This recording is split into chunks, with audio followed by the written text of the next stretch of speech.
Hello បងប្អូនហ្នឹងបាន14បងប្អូនគាត់យកមកអាប់ឡើង17 Pro Max នេះប្រភេទសបកតម្លៃបងប្អូនស្អាតដូច17 Pro Max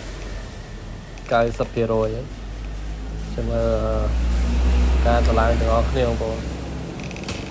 សម្រាប់បងប្អូនដែលមានតម្រូវការតម្លៃអីអាចតាក់ទងមកបានតម្លៃទូថ្លៃទេ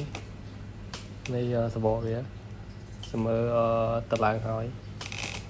អានេះតម្លៃបាន90%នេះខ្ញុំហ្វ្រីជ្រាបតាក់អីឲ្យមួយសេតបងប្អូន